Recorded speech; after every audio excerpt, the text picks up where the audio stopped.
Hello to all dear students. So today we are going to discuss about clinical trials.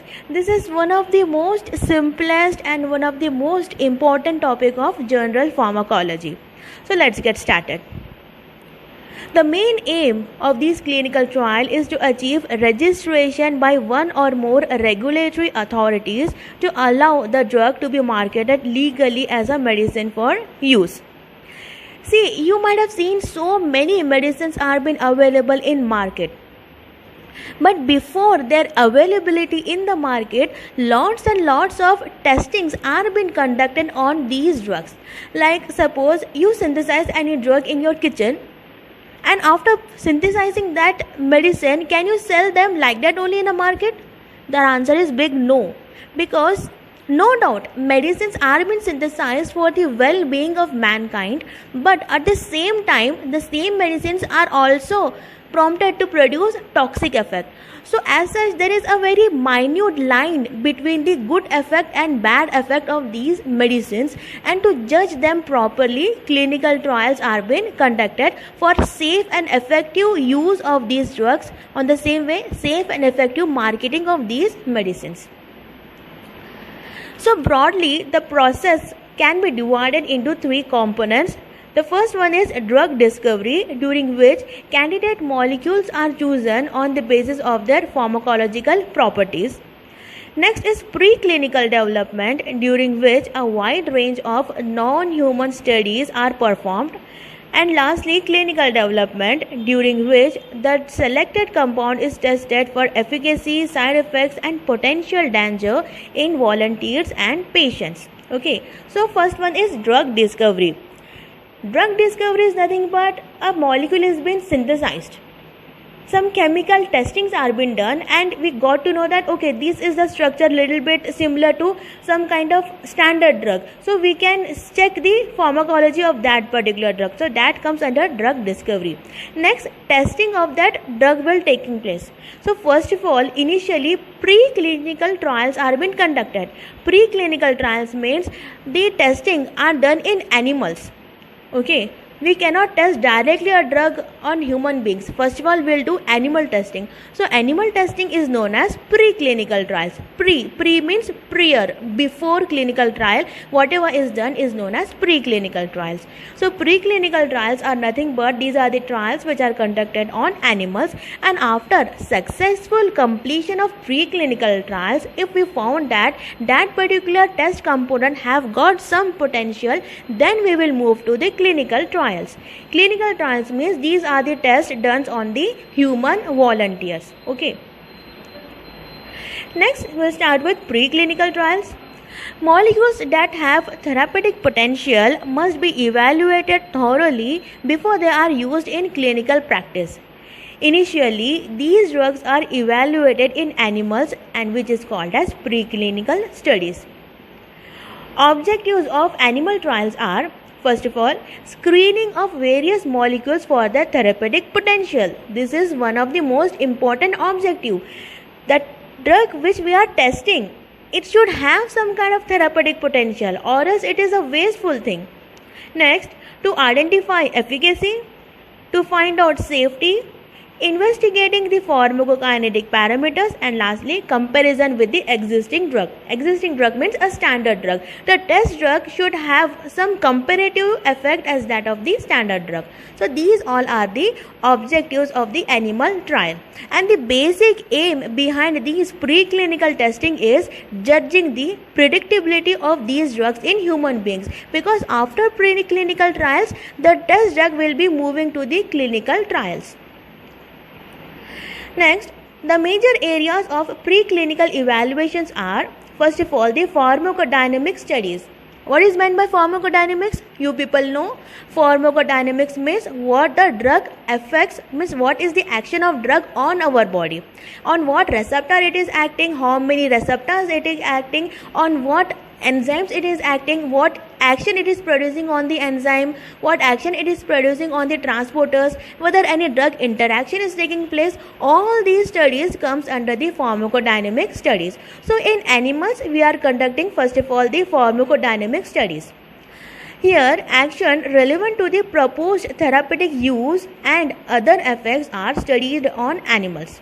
For example, in search of antihypertensive activity of the lead compound, the study can be undertaken on dogs, cats, or rats to find out other cardiac effects like ECG changes and inotropic or chronotropic effects, cardiac output, and total peripheral resistance. Okay, so this means that if you found that that test compound have got some antihypertensive action, then with that, if antihypertensive action means we should check the action of that drug on effects such as ECG, inotropic means its heart rate, its force of contract, means if that test drug is increasing or decreasing the heart rate, increasing or decreasing the force of contraction, what is the action of the cardiac output, what is the action on the peripheral resistance, all these criteria has to be considered since that test compound is antihypertensive in nature. Once the lead compound exhibits promising results, the studies can be further made at cellular level. Depending on the results, the studies can be further extended to the molecular level to find out receptor affinity and selectivity.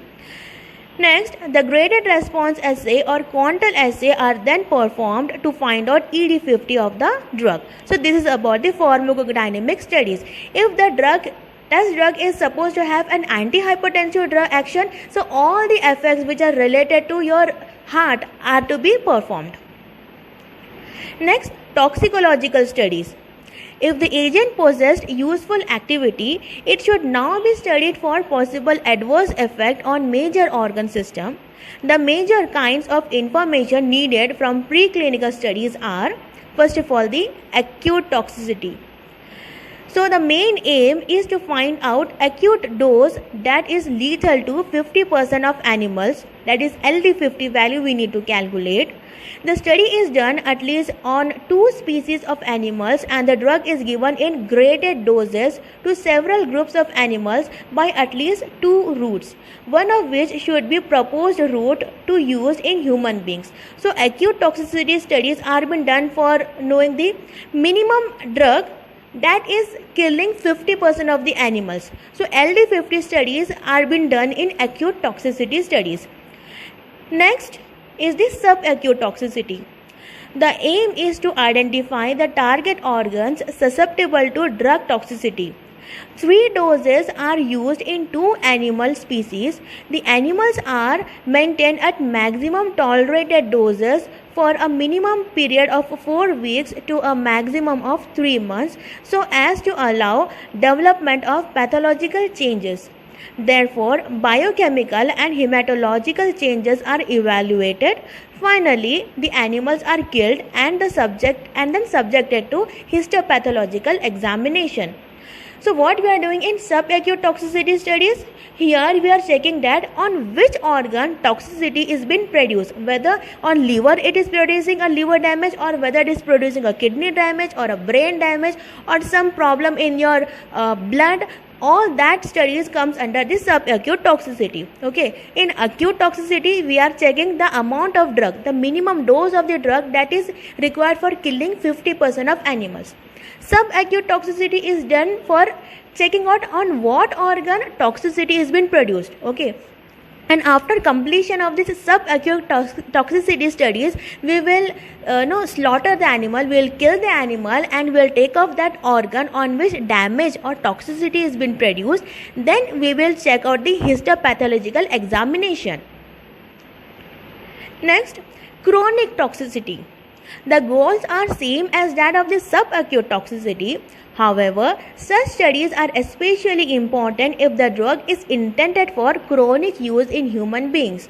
Usually 2 animal species, 1 rodent and 1 non-rodent are used.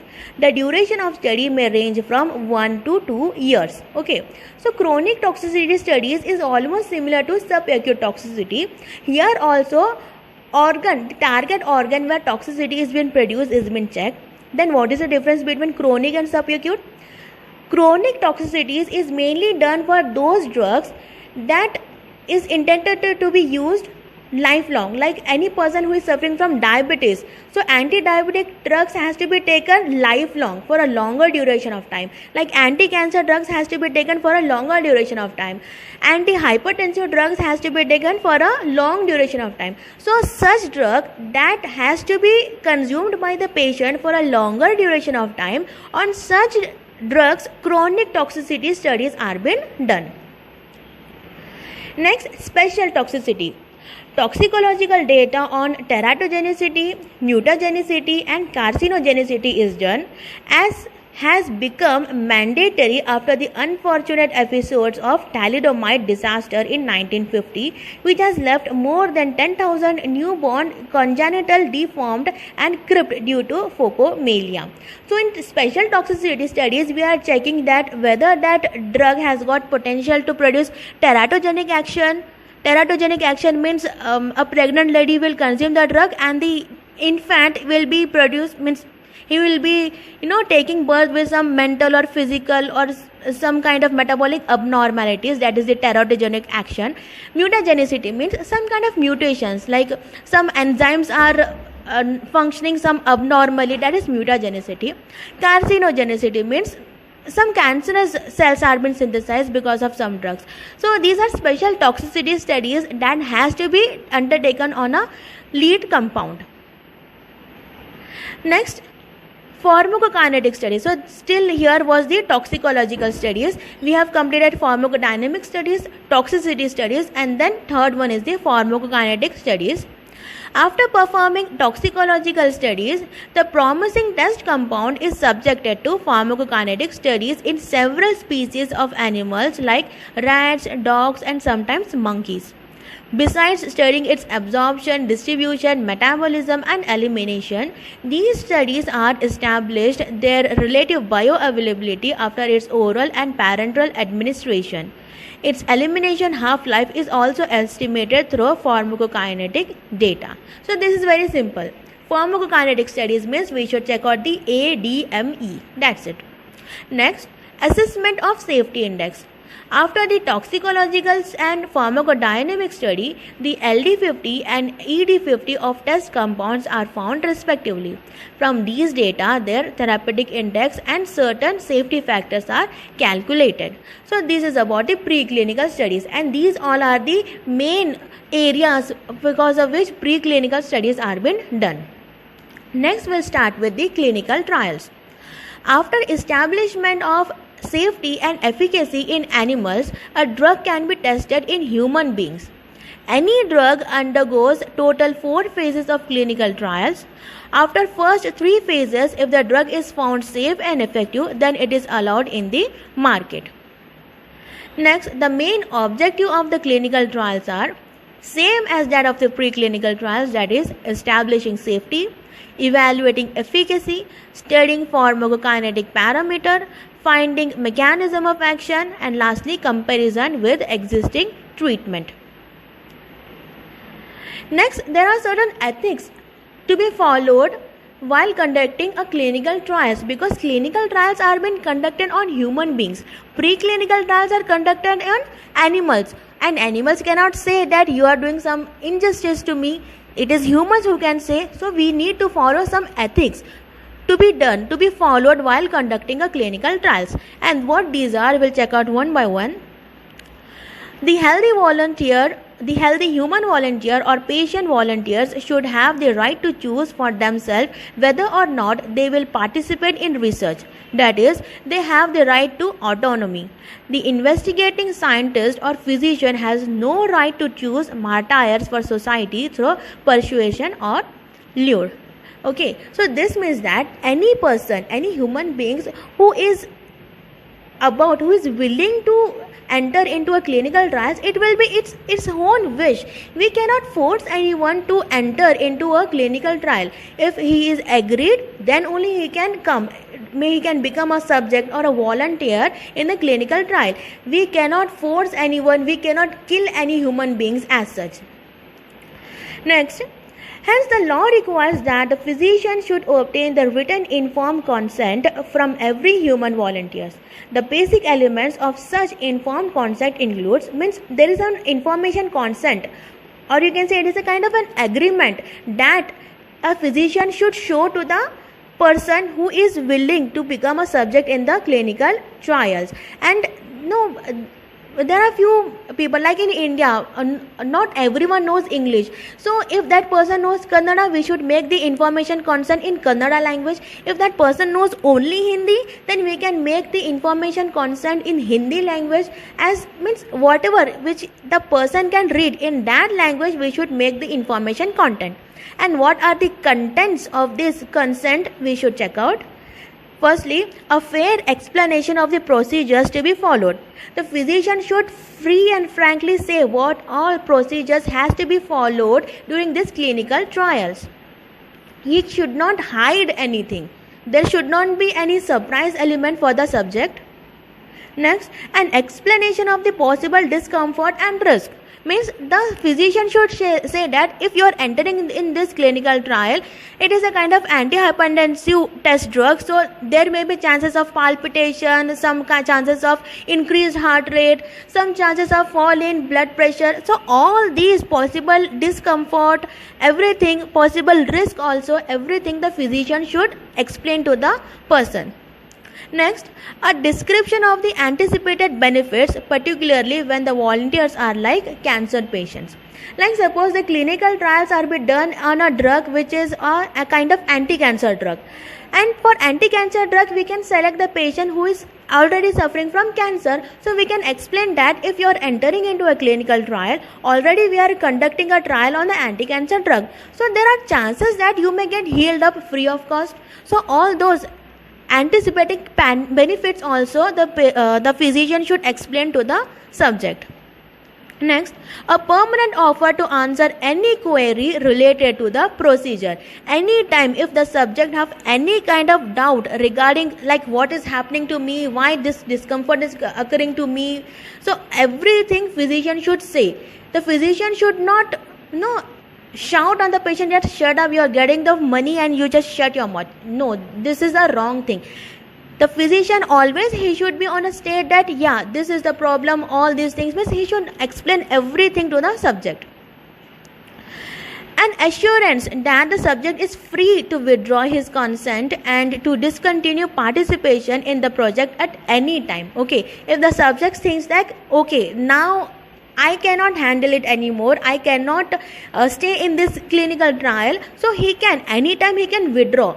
There is no agreement that for 1 year we are booking you as a participant in this clinical trial. No, we cannot say. The physician cannot say this thing. So the subject, if he feels that he cannot continue this clinical trial program, so anytime he can just quit that. Next, an explanation of compensation or available treatment if adverse effects appears. Okay, like by chance in a clinical trial, a subject will suffering from some kind of problem, means the physician should try to treat that problem to make him healthy back. If they are unable to do so, then please give some money as a compensation of that thing. So these all are the ethics to be followed. Next, means these are things are the things to be written on a consent. Okay, next ethic is women with childbearing potential are never subjected to clinical trials unless the rigorous teratogenic studies in animals have been completed. Also, with an obvious exception of clinical trials with new contraception drugs, no woman should be used as a subject if they are willing to bear the child either during or immediately after the end of the clinical trials. Okay, so any woman of a childbearing age should never enter into a clinical trial because the drug is a completely new thing. We don't know whether it may have a teratogenic potential, so we cannot take chance. Therefore, a woman of a childbearing potential should never enter into a clinical trial. Even if the drug is a kind of a contraceptive drug, and if that lady is thinking to bear a child immediately after the clinical trials, means she is a very wrong candidate for checking the clinical trials for a contraceptive drug. So in such case, we should say women with childbearing potential should never be used as a subject in a clinical trial. Next, use of control drugs. This is very important. Suppose a drug is found to improve some symptoms in some diseases, it may not be the effect of the drug. It can be a natural course of drug. For example, symptoms of common cold is self-limited after 2 to 3 days. To confirm that the improvement is due to the test drug, it is compared with placebo. Some patients in the trial will receive placebo, that is a dummy drug, while some will receive the test drug. If improvement is observed only in the group receiving test drug and if the differences is statistically significant, the drug is said to be effective.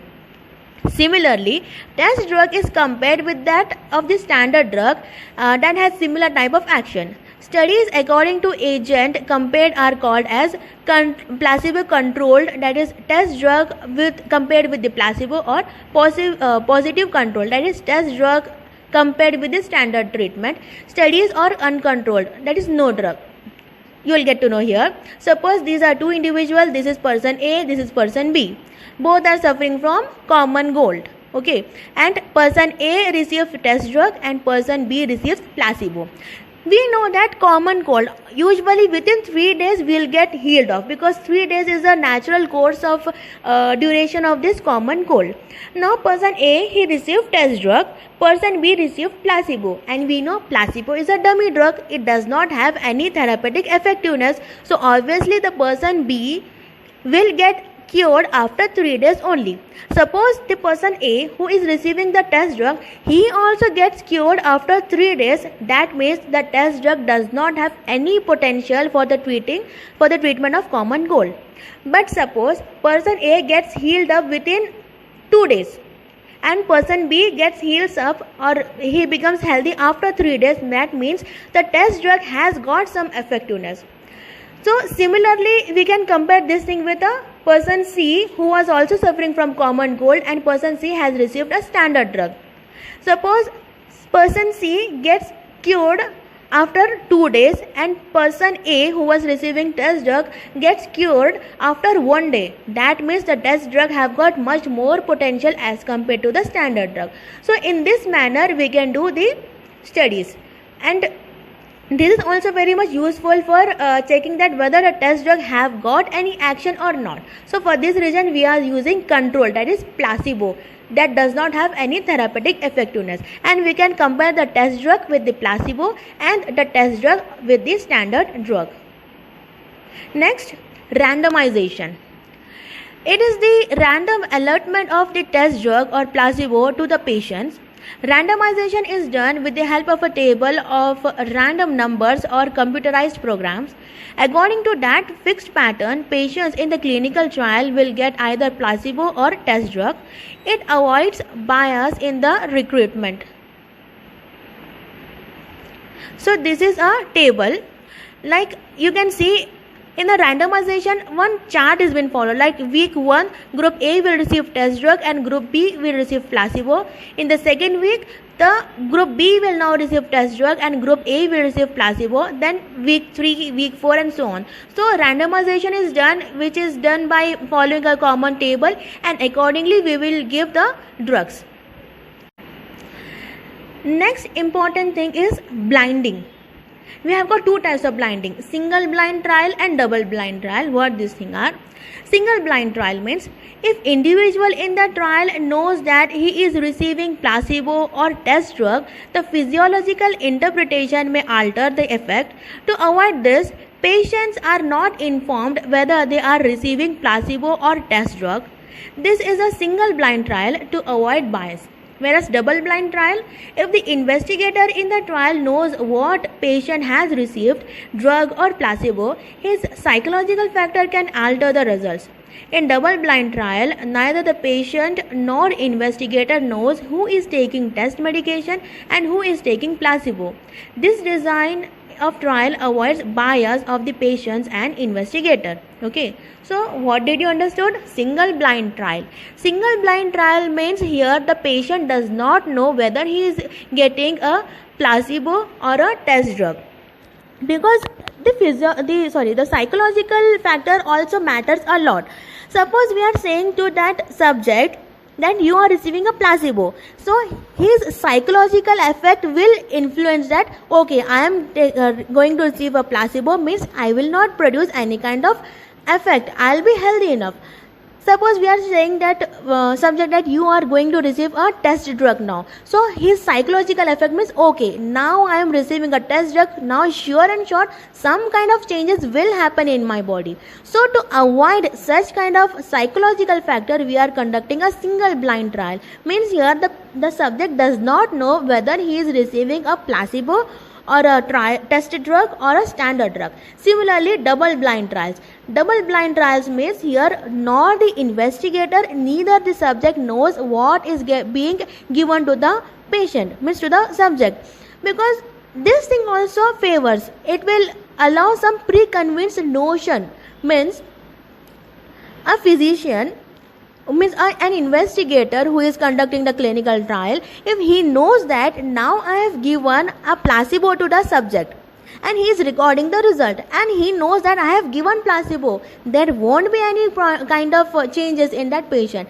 Or if he knows that I am giving a trial drug, now some kind of changes will happen to that subject. So the psychological effect of the investigation also will interfere with the interpretation of the test result. So in order to avoid that thing, double blind trial are been conducted. So a single blind trial means the subject does not know whether he is receiving a test drug, a placebo or a standard drug, and double blind trial means both investigator as well as the subject does not know whether what is given, like whether it is a placebo or a test drug or a standard drug. Nothing has been known.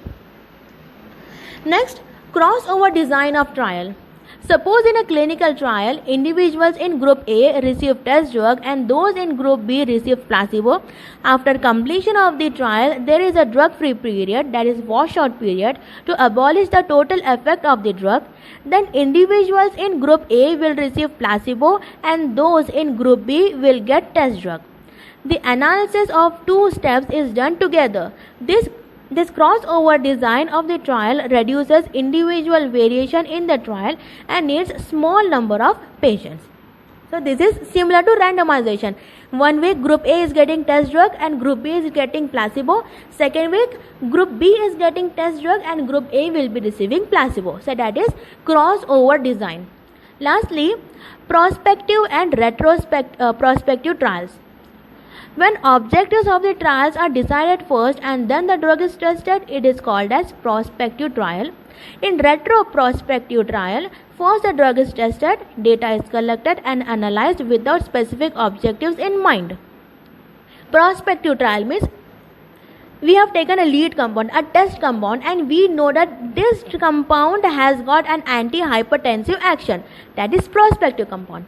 Now we were checking the clinical trial and at the end we got that not only it has got antihypertensive action but it has got some anti-diabetic effect also. So that is retrospective trial. Means after completion of the trial, after getting the result, we found that okay, it can be used for this problem also. That is retrospective trial.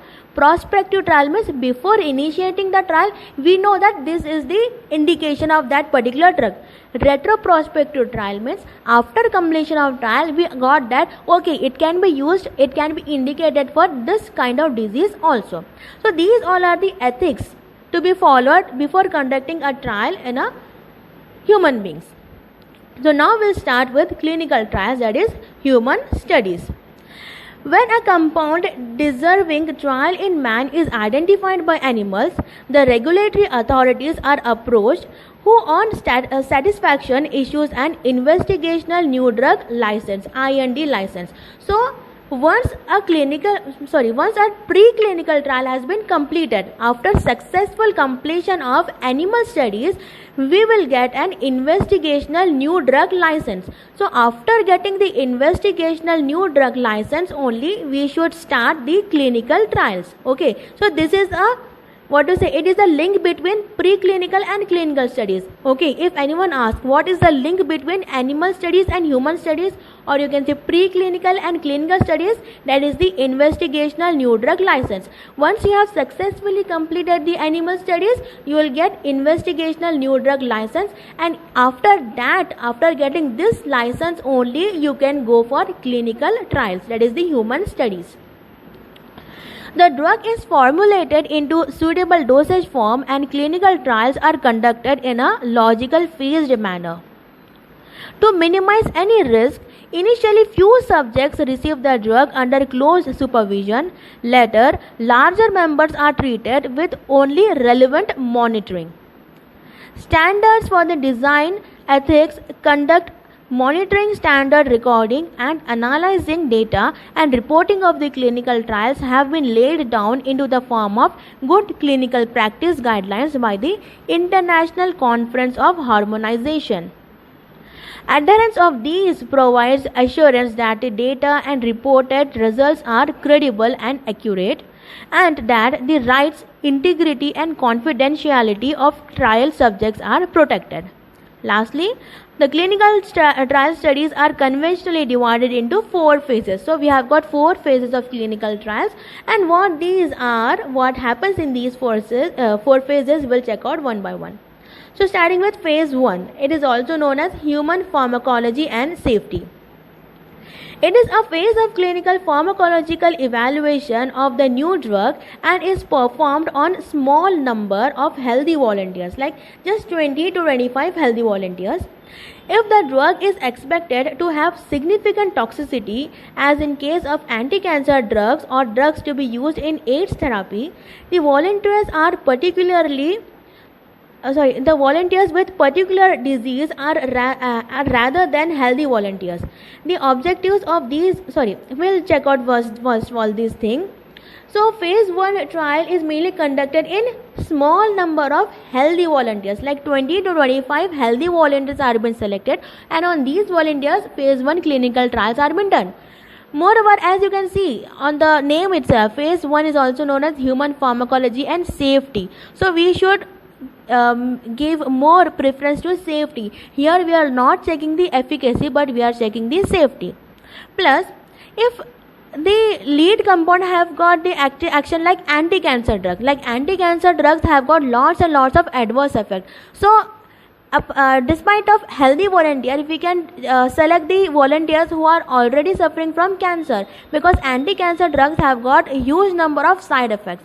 So anti-cancer drugs or AIDS therapy, we can select the volunteers who are actually suffering from those problems rather than selecting a healthy volunteer. Next, the objectives of this necessary but caution phase of investigation are to determine whether humans or animals show significant pharmacokinetic differences, to determine a safe and tolerated dose in human. The selection of initial human dose is difficult because the toxicological data on animals are limited usefulness for selecting such a dose. Therefore, the selecting such a dose, the common rule is to begin with 1/5 to 1/10 of the maximum tolerated dose in animals and calculating it for average human weight of 70 kg. The drug is then given in small investment till the therapeutically effective dose is attained by the clinical observation. Okay, so dose adjustment is a big problem. So what we are taking, we are giving 1/5 to 1/10 of the dose which were safe in animals, calculating it for 70 kg of body weight of human beings, and then giving a minimal dose, and then slowly increasing the dose, because we need to check the safety. Next, to determine pharmacokinetic of drug in humans so as to decide whether the deficiency of the drug effect, if any, is as a result of its lack of absorption or its faster elimination. Okay, so this is also an important. And lastly, to detect any predictable toxicity. So this is all about the phase 1 clinical trial. So what we are doing in phase 1 clinical trial, we are selecting a very small number of healthy volunteer, and what we are checking, first of all we are checking the pharmacokinetic parameter ADME we are checking. Next important thing is the dose, what kind of dose we should give. So dose is selected depending upon the results, the readings what we got for animal studies. So one fifth to 1/10 of the maximum tolerated dose in the animals. It is calculated for 70 kg of healthy body weight of the human beings, and we are giving dosing according to that to human beings, and then slowly we should increase the dose. Next, we should check the absorption pattern also, because until and unless absorption does not take place, the effect of the drug will not occur. So absorption is also important thing. And lastly, we should detect any predictable toxicity of the drug. So this is about the phase 1 trial. Moreover, these trials are non-blind or open label. That means both the investigator and the subject knows what is being given.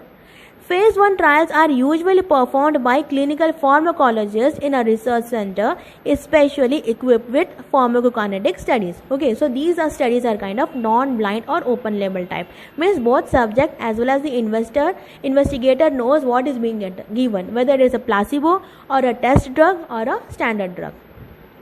Next, going to the phase 2, also known as therapeutic exploration and dose ranging.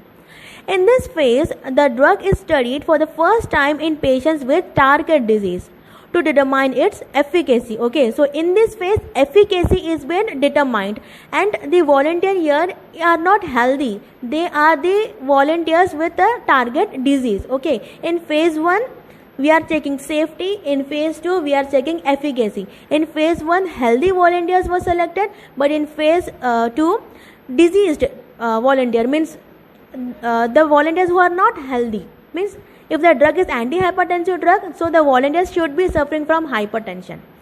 So these trials are divided into 2 phases, that is early phase and late phase. So what happens in early phase? In the early phase, a small number of patients, around 20 to 200, are studied in detail to observe the potential therapeutic benefits and side effects. This idea is to establish a dose range for a more definitive therapeutic trial to be undertaken in the late phase. It is usually a single blind design where only the subject does not know whether he is taking an inert placebo or a positive control or a new drug which is under trial. So this is about the early phase. It is a single blind, means here subject does not know what he is getting. What happens in late phase? The late phase trials are conducted on a large number of patients, around 50 to 300, in a controlled double-blind manner where the investigator is also ignored whether he is prescribing a placebo or a positive control medicine or a new drug under trial. This is done to rule out the influence of preconceived notion or benign communication by the investigator to his subject. In such a design, a third party holds the code identifying each medication, and this code is not dispatched until all the clinical data have been collected. In short, phase 2 trials are a carefully controlled blind study, single as well as double, to ensure safety and efficacy of the new drug in a specific disease and to compare these data with that of the standard drug used for the same disease. So this is about the phase 2, which is a kind of phase where efficacy has been determined, and it is divided into 2 phases, that is early phase and the late phase. In early phase, the number of subjects are less, plus it is a single blind studies. Late phase conducted on a large number of patients, and it is a double blind studies. So in total we will get a more efficacy of the drug. Next comes to the phase 3. It is also known as therapeutic confirmation or comparison. These are large-scale randomized controlled trials in patients, around 25 to more than 1,000, to further establish the safety and efficacy. These are designed to minimize errors in the information gathered in phase 1 and phase 2 trials. Therefore, these trials are made using double-blind crossover design. That means the standard drug, the placebo, and the new drug are given in alternating periods, and the sequence is systematically varied so that different subsets of patients receive each of the possible sequence of the treatment. The phase 3 trials are conducted by a large number of clinicians at different centers. It may take an average of 5 years to be completed. So what happens in phase 3 trials? Here Still huge number of patients are being taken. It is a kind of double blind crossover studies, and it is taking place for a longer period of time, and by conducting phase 3 trial, any error that may have gathered in phase 1 and phase 2 trials, that will also be corrected in the phase 3 trial. So basically it is a kind of therapeutic confirmation in this trial. Next, after successful completion of phase 3 trial, we'll go to a new drug application. Once phase 3 is completed satisfactorily, the sponsors can file a new drug application. So if you remember, one more application was there, or you can say license, that is investigational new drug application. When you should file investigational new drug application after successful completion of the preclinical trials. Okay, after completion of preclinical trials, you should file for investigational new drug application for conducting clinical trials. Once the first 3 phases like phase 1, phase 2 and phase 3 has been completed successfully, after that you should file for new drug application. Okay, do not get confused. Investigational new drug application and new drug application. Investigational new drug application after completion of preclinical trial, and new drug application after completion of the phase 3 of the clinical trial. Once phase 3 is completed satisfactorily, the sponsors can file a new drug application with the drug control authorities of that country. The new drug application usually contains thousands of pages and includes complete detailed monograph of the product, the results of the trials, the proposed registered name of the product and the package insert. The data are reviewed by the drug control authorities and even by outside consultants who may require further information or clarification. If the documentation is accepted and is in full compliance with the regulations, the drug control authorities can allow the drug to enter the market with the new drug status. So after completion of this thing, we'll move to the phase 4 of the clinical trial, which is the last trial and the lengthiest trial, which is post-marketing surveillance or post-marketing studies. Once approval is obtained to market the drugs, phase 4 of the trial begins. It is a post-licensing phase or field trial. The phase 4 trial has no fixed duration, as it is the surveillance phase during the post-marketing clinical use of the drug. The performance of the drug is monitored for several years immediately after marketing to discover relatively rare side effects of previous unknown drug interaction of even previously known therapeutic use detected by a chance of discovery. During the new drug status period, the manufacturers are expected to report any new information regarding the drug concerning its safety. The drug may remain in the new drug status, that is the control marketing, for several years until the drug control authorities are confident for its release to unrestricted marketing. So this is about the phase 4 of the clinical trials, and with this I have completed the topic clinical trials. I hope you people understood this simple topic. Thank you for watching.